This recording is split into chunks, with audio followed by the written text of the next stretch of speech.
Salve, salve, galera, muito boa tarde. Aqui fala Júnior, isso aqui para mais o Siglocast, podcast que está por dentro de tudo que acontece no mercado financeiro. Vamos fazer o fechamento semanal hoje, dia 6 de agosto de 2021, nossa primeira semana de agosto.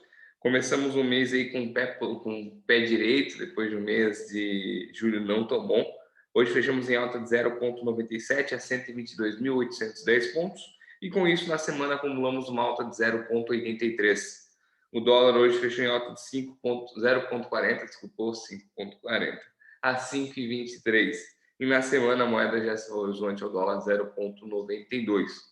Semana aí conturbada. Everton, quanto aconteceu? Payroll e ADP e Copom. Dá um briefing do que rolou essa semana, brother. Vamos lá. Realmente semana bem movimentada, como você, meu grande amigo, acabou de comentar. Principalmente destaque para a reunião do Copom na quarta, né?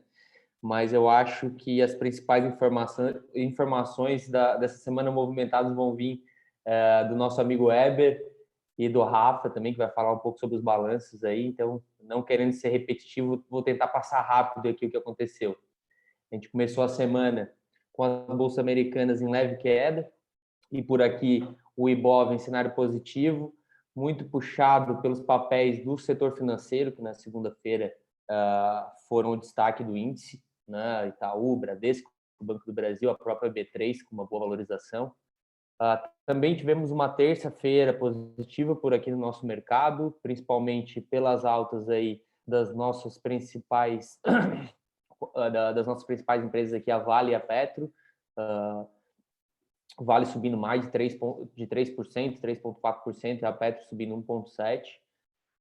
O desempenho aqui do mercado ele acompanhou a virada das bolsas lá fora, conforme aquela preocupação sobre a variante Delta do coronavírus foi sendo ofuscada por muitos números que a gente foi recebendo durante a semana, principalmente de percentual de vacinas, né? Nos Estados Unidos, por exemplo, o percentual de imunizados da população com as 2 doses chegou a 70%. Então, isso deu uma animada boa no mercado, nos mercados aí. Teve uma repercussão também dos números do Itaú, Cielo também. O Rafa, acho que depois pode comentar um pouco mais. Na quarta, repercutimos os dados fracos de emprego no setor privado dos Estados Unidos e os números do Bradesco, do balanço do Bradesco. Também não vou passar muito por isso, porque eu acho que o Rafa vai falar um pouco também, mas depois a gente pode conversar um pouco mais sobre isso. O destaque do dia realmente ficou para a decisão do Copom, né, que decidiu elevar a Selic em 1 ponto percentual para 5,25 ao ano, conforme já vínhamos projetando aqui semanalmente no Siglocast. Realmente era unanimidade aí entre os analistas esse aumento de 1 ponto percentual. Só uma curiosidade, essa foi a quarta vez seguida que o comitê subiu a Selic, e ela chega ao seu maior nível desde outubro de 2019, tá? Pelo que foi falado, pelo que foi divulgado, não para por aí, né? A gente sabe que se a gente continuar com um movimento aí forte de inflação, nas próximas reuniões a gente deve ter uma Selic aumentando e chegando próximo aí do que o Boletim Focus informa para os investidores toda semana, que é uma Selic próxima de 7% no final do ano. Na quinta, com esses ruídos fiscais e políticos que o Weber vai trazer depois para nós, ações de banco e siderúrgica passaram a cair, puxada também pelo minério, que teve uma baixa aí. O que compensou foi a disparada da Petrobras, que teve uma alta que chegou no dia aí a 10%, após os resultados do segundo trimestre e o anúncio aí dessa distribuição de dividendos. Então, foi um grande destaque da semana também. Hoje, a gente vê um mercado em alta por aqui, como o Júnior já mencionou. Hoje também novamente puxado pelos bancos, Itaú, Bradesco, Banco do Brasil, eu destaco aqui com uma alta de 3,2%, e a Vale se recuperando da queda de ontem. Lá fora tivemos dados fortes de emprego nos Estados Unidos. O país criou 943 mil empregos em julho, de acordo com o relatório de emprego, nosso famoso payroll, divulgado nesta manhã pelo Departamento de Trabalho lá nos Estados Unidos. Os dados de junho também foram revisados para cima, de 850 mil para 938 mil vagas. Tivemos novamente essa semana aí S&P batendo as máximas históricas. Então, foi um grande destaque da semana também. O que eu posso falar, o que eu posso resumir aqui também para não me estender muito, foi uma semana de balanços muito bons, né, que o Rafa depois vai discorrer um pouco mais, ruídos de crise fiscal e política, que a gente já está bem acostumado por aqui, esse estresse da inflação que vem acompanhando a narrativa de todos os gestores pelo mundo todo, né, e o Copom confirmando o movimento de juros que o mercado esperava. Então, apesar de ter sido uma semana bem movimentada, acredito que esse Copom que veio como esperado, esse 1%, permitiu essa recuperação nossa. Tá certo, meus amigos? Fechou. Pô, Everton, obrigado. Nem apresentei todo mundo, o pessoal vai embora sexta-feira. Eber, como é que tá aí? Tá em Joinville hoje? Não. Estou em Ponta Grossa, Paraná, hoje. O cara mais aleatório que tem, cara. Cada semana tá no estado, numa cidade diferente. O Rafael Bueno, onde é que tu fala, Rafael Bueno, hoje? Itajaí, né? Posto fixo. Eu falo de Itajaí, isso aí. Sempre por aqui. Gabriel atrasado para entrar no podcast, mas tamo junto. E desculpa, Everton, obrigado pelo resumo semanal aí. O Copom não movimentou muito aí, porque já era esperado essa média de 1%. O que preocupa um pouco são os juros futuros aí, 2027, 28 a 8,85, 9, mas vamos tocando ficha. O que rolou na política? Pode falar. Só uma coisa que eu gosto de complementar, que a gente estava esperando aí, se for pegar um mês atrás, era 2 altas de 0,75, né? E agora a gente vê uma de 1% e esperamos mais uma de 1%. Pode ser preocupante, mas é melhor que suba rápido agora para não ter que subir lá na frente, do que a gente tenha que subir depois mais do que o esperado, mais do que o necessário se mexesse agora, né? Então eu acho que é um ponto bem positivo essa postura do Banco Central independente, coisa que a gente não tinha lá em 2014, né? É que nem eu falo, cara, é que nem tá com uma dor de cabeça. Se aumentar pouquinho é tu tomar uma aspirina, se tu aumentar bastante, tomar um negócio na veia. Então, eu acho que vai ser de aumentar bastante, segura a inflação, depois diminui, que precisar diminuir, mas vamos tocar. Heber, o que aconteceu com os meninos lá, cara? Voltaram com... faz 2 semanas que a gente não faz merda nenhuma, agora vamos acabar com tudo isso daí, vamos fazer Ibovespa cair e tudo mais. Conta aí o que rolou, brother. Então, Júnior, os menininhos voltaram para as aulas e já voltou com tudo, né? Eu acho que essa semana aí a gente teve bastante reflexo político, principalmente na Bolsa, e principalmente por causa da questão fiscal aí, né? Sempre comprometido, o Brasil sempre andando em cima da linha aí para não estourar o orçamento, para procurar lugar para colocar mais verba. Então, parece que é até uma guerra eterna essa no Brasil, né? Mas essa semana nós tivemos 2 destaques nesse sentido fiscal aí. O primeiro, o alto volume dos precatórios previstos para 2022, né? A gente já está discutindo aí o orçamento do ano que vem nas casas, e o alto número de precatórios aí assusta para 2022. Então, algumas opções estão na mesa aí. A primeira seria uma possibilidade de parcelamento disso, ou seja, um refis ao contrário, no caso para o governo, né? O governo parcelar esses precatórios que vão vencer ano que vem e jogar mais para frente. Então, o que pareceria também um pouco de calote aí, né? Dar uma postergada na dívida, não foi nada legal essa impressão do mercado aí. E a segunda opção, que é aquela janela que a gente já falou outras vezes, né, que é tirar do teto de gastos os gastos judiciais, né? Então, quando a gente não tem como pagar, é só tirar do teto ultimamente para não cumprir regra fiscal e poder gastar à vontade, né? Então, É o cheque especial, né? Isso, é o cheque especial que usa todo mês, né? Não é nada de especial, né?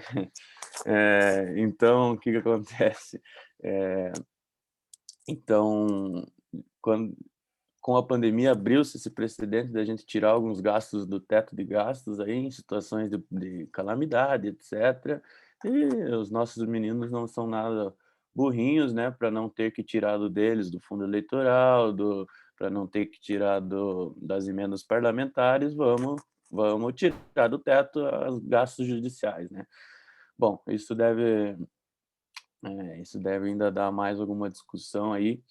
Então, vamos ver para que lado que vai o Congresso nesse sentido fiscal. E a segunda parte do fiscal é o Bolsa Família aí, né?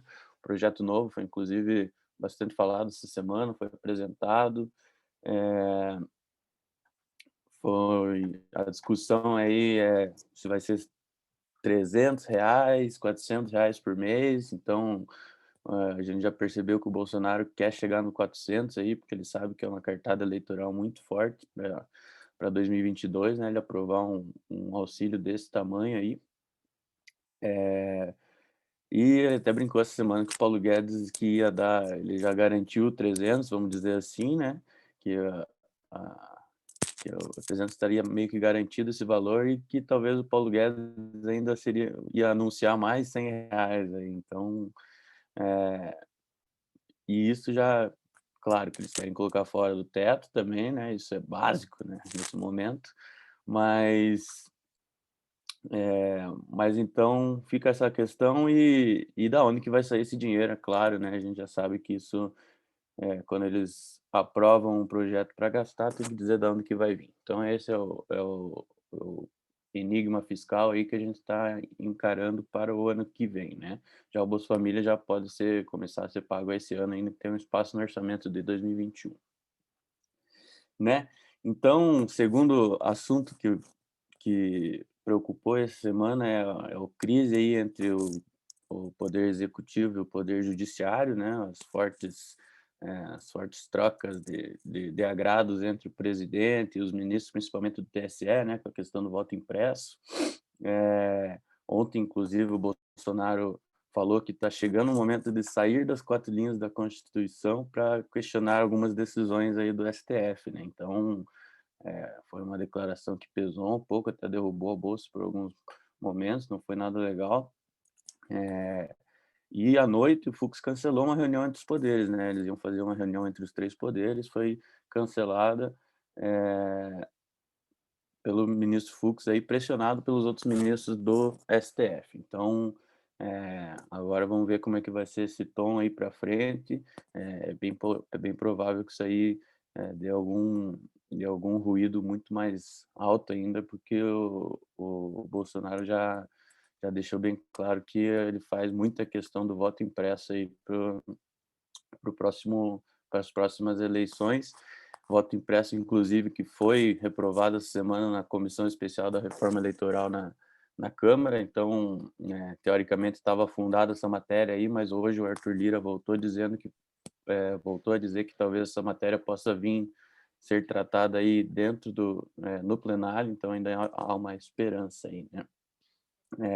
Outro outro embate judicial, e essa semana o Alexandre Moraes incluiu o presidente Jair Bolsonaro entre os investigados no polêmico inquérito das fake news, né, supervisionado pelo Supremo Tribunal Federal, que apura os crimes cometidos a partir de disseminação de notícias falsas e ataques contra as instituições, né? Então é um processo bem amplo aí que está correndo desde as eleições passadas aí, né, essa questão de fake news. Até o deputado bolsonarista lá foi preso, inclusive, mais ou menos nessa linha. Então, são as crises aí, fiscal e a crise de relacionamento entre os poderes aí, né? Já voltando para o Congresso, essa semana nós tivemos a volta dos trabalhos aí, um lado que, incrivelmente, por incrível que pareça, dá um pouquinho mais de tranquilidade para a gente aí, tanto o presidente do Senado, quanto o presidente da Câmara retornar os trabalhos com o discurso de avançar nas reformas muito frisado aí esse foco do Congresso em aprovar as reformas aí, a tributária, a administrativa e a eleitoral, né? Então a gente espera que esse ano ainda a gente tenha bons resultados disso aí, e são medidas bem importantes aí para o Brasil, né? Quarta-feira, a Câmara também aprovou o texto que abre espaço para a atuação do setor privado no mercado de serviços postais e permite a privatização dos Correios, né? Então, só falta passar no Senado aí para a gente viabilizar a privatização dos Correios. E também teve essa semana uma ideia desses recursos aí vindo da Petrobras, venda de empresas, sejam voltados aí para repasse de recursos à população mais vulnerável. Então, talvez uma alternativa aí para achar espaço e encaixar esse novo Bolsa Família aí com o dinheiro da venda de Correio e outras empresas, né? Então, é mais ou menos isso, o clima da volta às aulas aí, e vamos esperar, né? Aliás, tem a CPI, ainda não falei, a CPI voltou na mesma coisa, nada de novo, continua tudo na mesma coisa. Eu acho que não tem nem por que a gente considerar muito, porque estão batendo em cima do que já estava e não está indo muito para frente. A hora que a gente tiver alguma coisa mais relevante, a gente traz aí na sexta-feira. Beleza?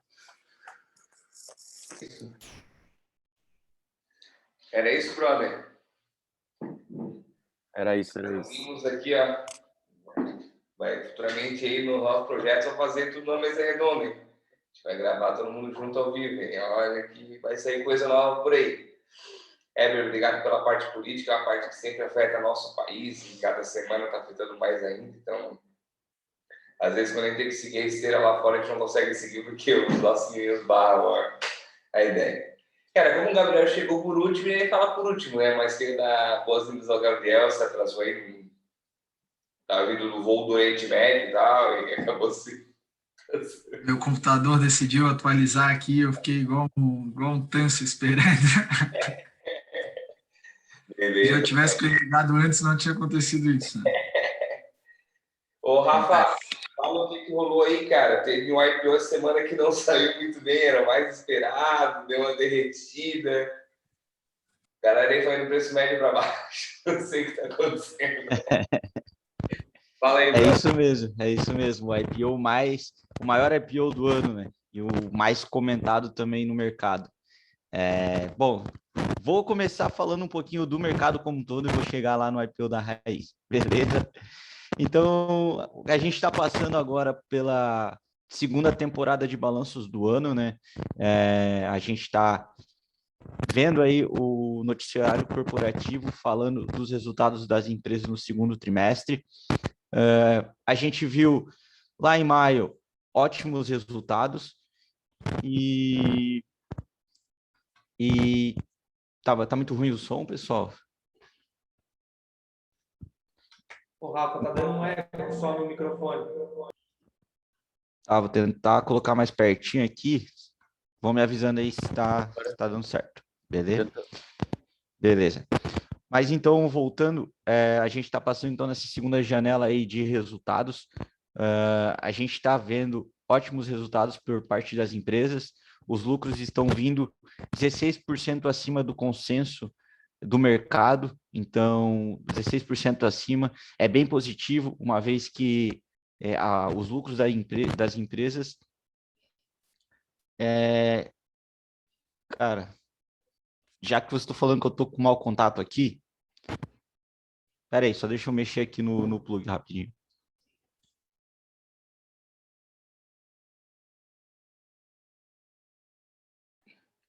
Quem sabe faz ao vivo, hein? Eu estava escutando ele bem.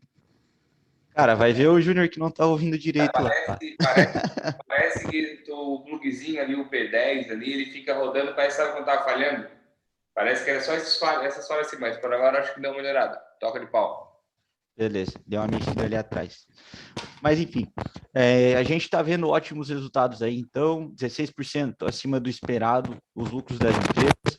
A gente já viu no quarto trimestre do ano passado as empresas surpreenderem positivamente. A gente viu no primeiro trimestre também as empresas reportando acima do consenso e agora não está sendo diferente, né? As empresas estão apresentando bons resultados, tá? Se a gente pegar para olhar as receitas em relação ao ano passado, ano a ano, a gente está falando de 23% de incremento nas receitas das empresas e nos lucros 80% acima, tá? Então, se a gente pegar no ano a ano, a gente já está lá no pior trimestre das empresas que era o ano passado, e agora a gente está vendo o melhor até então. Muitas empresas apresentando resultados melhores do que no pré-pandemia, tá? Então vamos para o noticiário corporativo aí. Hoje a JBS, que é a maior processadora de carnes do mundo, anunciou uma aquisição da segunda maior empresa produtora de salmão lá na Austrália. Então a gente vê a JBS diversificando seu portfólio e ela está fazendo a compra da Huon por 1,6 bilhão de reais, e o que dá em dólares 314 bilhões. Né? Consumo de peixes é algo que está bem em alta no mundo, está crescendo mais do que o consumo de aves, suínos e bovinos. Né? Então a gente vê a JBS fazendo esse movimento estratégico para entrar no novo mercado aí, uma vez que ela não participava ainda desse mercado. Tá? A Petrobras, como o Everton já comentou antes, reportou resultado nessa semana, reportou um resultado muito bom, né? Quem viu ela essa semana nem parece a mesma lá do começo do ano, que despencou após a troca no comando da companhia. Ela subiu ali na quarta-feira, não, ontem, ela abriu já subindo cerca de 8%, chegou a tocar mais de 10% de alta, depois devolveu um pouco os ganhos, mas ainda encerrou num pregão muito bom, e isso devido ao lucro que ela apresentou nesse segundo trimestre. Né? Ela apresentou um resultado de 42 bilhões de reais de lucro no segundo trimestre. Se for pegar em dólares, dá 8,16 bilhões. É realmente um resultado muito bom, e isso por conta da alta do petróleo aí, né? A alta da commodity. Se pegar a geração de caixa no período, foi em torno de 48,6 bilhões. Então, poxa, ela está realmente gerando muito caixa, e com isso, ela anunciou também o pagamento de dividendos adiantados. Né? Ela tinha um plano de que quando chegasse ali o plano de desinvestimento dela, quando a dívida líquida dela chegasse em 60 bilhões de dólares, ela começaria a pagar dividendos para os acionistas, quase que na totalidade da geração de caixa, porém ela decidiu antecipar isso, uma vez que ela chegou na dívida líquida em torno de 67 bilhões de dólares. Então, como o negócio está andando muito bem, eles decidiram antecipar essa distribuição de lucros, tá? E a aprovação foi de 31,6 bilhões de reais, o que daria em torno de 9% de dividend yield para a companhia. O mercado gostou bastante disso, então ontem foram as compras e o preço da ação disparou, tá? Comentando ainda o noticiário, a WEG, que já havia apresentado resultado na semana passada, já tinha disparado também na bolsa, porque os acionistas gostaram bastante dos resultados.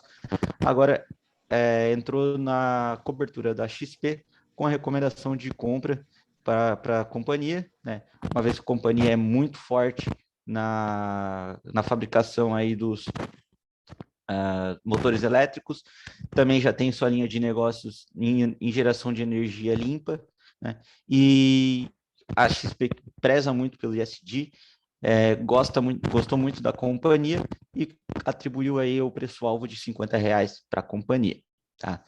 Nessa semana ainda, a Redditor apresentou os resultados. A gente viu aí, o IPO da Raízen foi o maior IPO deste ano, e a Redditor foi o maior IPO do ano passado. Tá? Ela apresentou resultados excelentes, uma vez que ela, para quem não conhece a Redditor, ela é a maior companhia de hospitais do Brasil, tá? A gente olha o ano de pandemia, muita gente pode pensar, pô, será que ela foi afetada pelo Covid? Sim, ela foi muito afetada, né? Pô, pensa que se você tá com alguma dor no joelho, uma dor no pé, alguma lesão, você não vai até o hospital em época de Covid, né? Você vai evitar hospitais. E por conta disso, a companhia sofreu bastante nos resultados no ano passado, porém agora ela está tendo maior utilização dos seus ativos, né? Dos leitos de hospitais, com isso também está gerando mais resultados melhores. Né? Se a gente pegar o EBITDA dela, veio 30% maior do que a XP projetava. Isso que a XP já gosta do ativo, já tem bastante tempo nas recomendações, com preço-alvo de R$ 88, tá? E falar do EBITDA ali, que basicamente é a geração de caixa da companhia, tá? Foi de 1,6 bilhões no trimestre, tá? Isso é o resultado da maior companhia aí hospitalar do Brasil. Falando ali, então, do IPO da Raízen, que o Júnior já começou comentando, de fato, então, essa semana a gente teve o maior IPO do ano, tá? Esse IPO, ele movimentou 6,9 bilhões de reais, a companhia que estava ali deveria sair entre 6,9 bilhões e 12, dependeria muito se teria a que preço que ela sairia e se haveria o adicional ali do lote suplementar e o lote adicional. Não houve a necessidade de implementar todos esses recursos, então ela saiu no teto da faixa, que é de 7,40 a 9,60, tá? E ela saiu a 7,40, justamente com os investidores institucionais fazendo esse preço e pegando ela ali no piso da faixa, né? Falando o seguinte, a esse preço aqui, que seria o teto, a média, eles não queriam, eles queriam um upside para ganhar dinheiro de fato. E aí ela saiu embaixo ali a R$ 7,40, tá? Quem foram os maiores alocadores nesse IPO foram os estrangeiros que já gostam muito da tese de ESG, empresas sustentáveis. E para quem não sabe, né, falando um pouquinho da companhia, da Raízen, ela é uma das maiores produtoras, ela é a maior produtora de etanol do mundo e ela veio ao mercado justamente para captar, para investir nesses projetos e continuar aumentando a sua competitividade no segmento, né? Ela, por exemplo, sem entrar muito no detalhe da operação, mas ela já produz o etanol de primeira geração, agora ela quer começar a produzir o etanol de segunda geração. Esse etanol, ele vale mais, ele é mais caro, justamente porque as petroleiras, por exemplo, que poluem muito o meio ambiente, precisam comprar créditos carbonos. E aí elas compram esses créditos carbonos através do etanol aí de segunda geração que a Raízen produz, tá? Por isso, então, a tese é da preferência dos estrangeiros, eles gostam muito desse tipo de oferta e tiveram em peso. Falando da companhia, ela estreou na bolsa valendo aí 70 bilhões, né? Então, para vocês verem que é realmente uma companhia muito grande, né? Só uma curiosidade ainda sobre a companhia, se ela fosse um país, ela seria o terceiro maior produtor de etanol do mundo. Então, para vocês verem o quão grande ela é. Primeiro é o Brasil, segundo os Estados Unidos, terceiro seria a Raízen, né? Então, de fato, uma oferta muito grande. Só por fim comentar do todo aí, os bancos também reportaram resultado, né? Como o Everton já adiantou, eles vieram 90% acima dos resultados do ano passado. O Itaú foi o destaque aí, muitas casas colocando ele como stock picking, né? A preferida do setor, uma vez que o lucro dele subiu 120% nesse período, tá? Mas todos eles vieram muito bons. O Itaú reportou 7,56 bilhões, Bradesco 5,97 bilhões, Banco do Brasil 5,5 e Santander 4,1, tá? Então, esse foi os destaques aí do noticiário corporativo e para não estender, termino por aqui.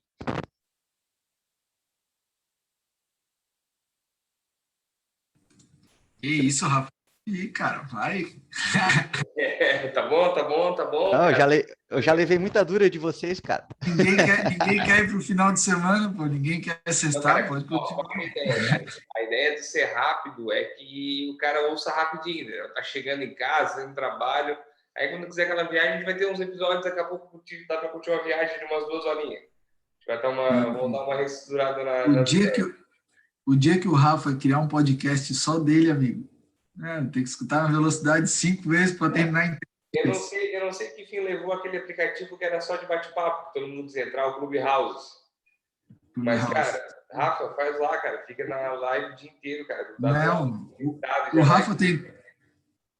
O Rafa tentou entrar no Clubhouse e negaram. E, na verdade, cara, Tá louco. aí nós vamos pegar no pé, né, cara? Pô, que é um posto de informação, né, cara? Então, pra gente, Não, é necessário.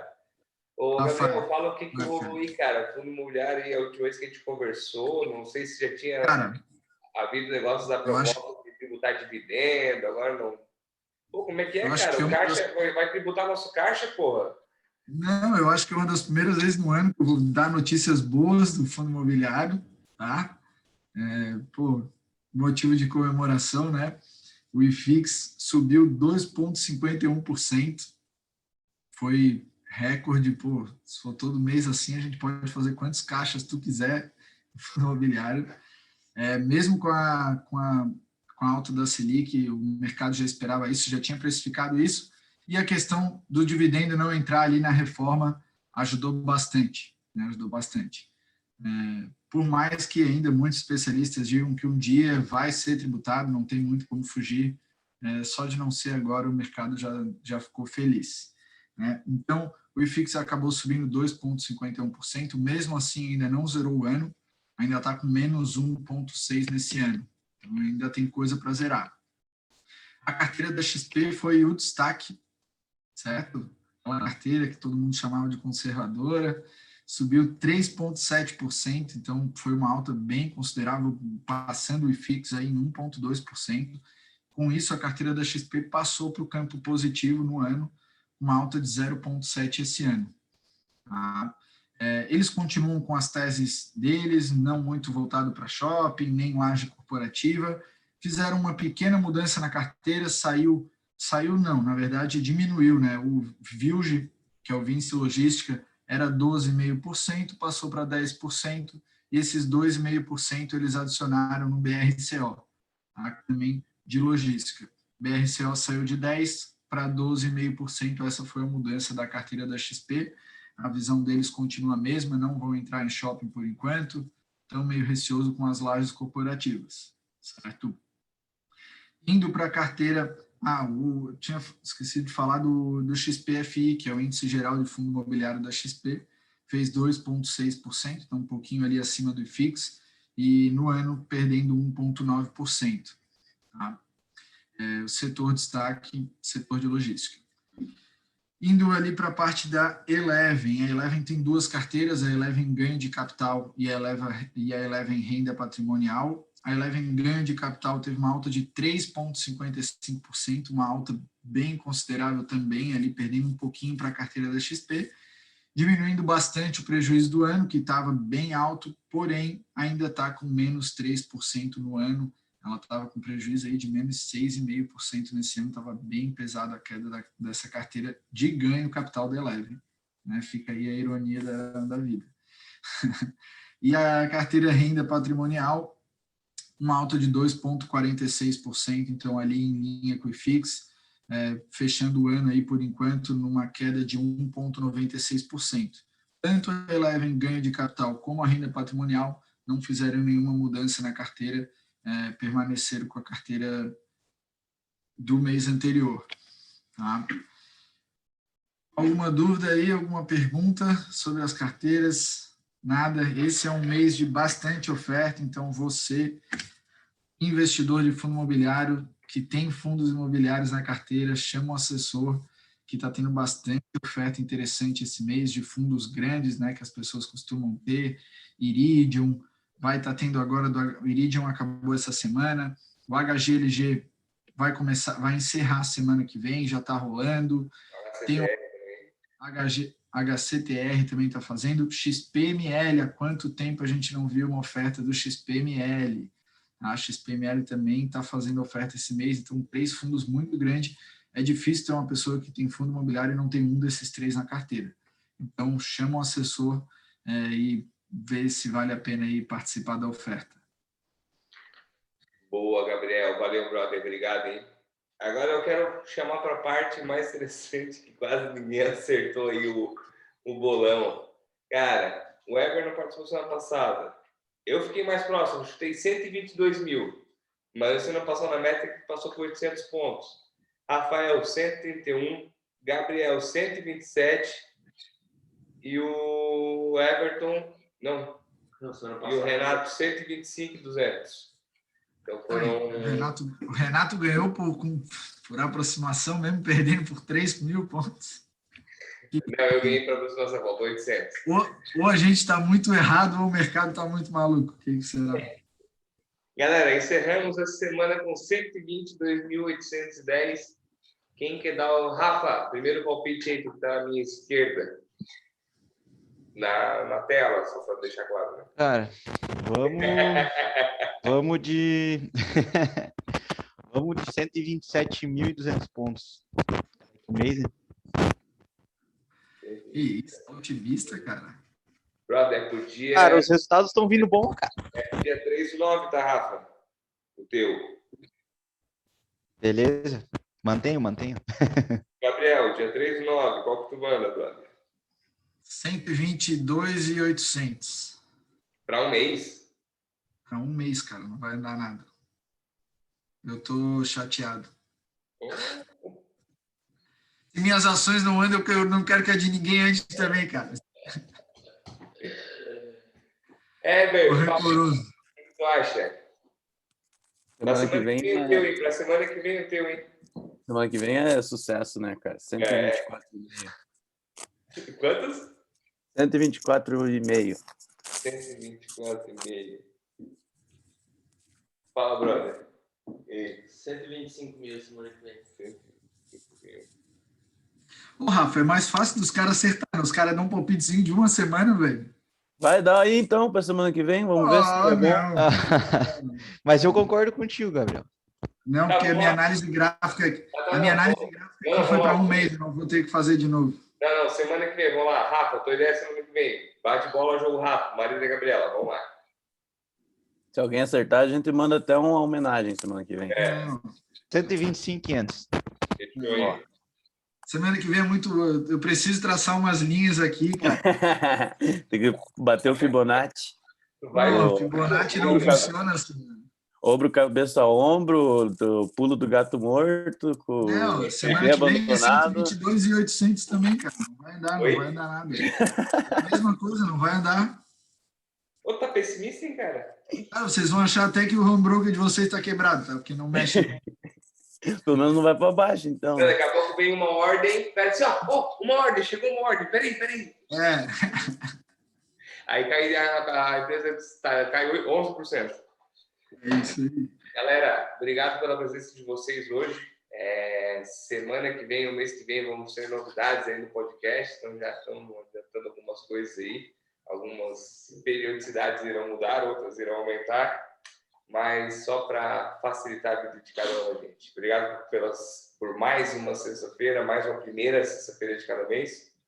Conto com vocês na sexta-feira, primeira sexta-feira do outro mês, com notícias boas, não esperando a aposta do Gabriel. Com certeza aí a aposta de 131, o Rafa vai acertar com a do mês desse mês e jogou no mês passado, mês que vem.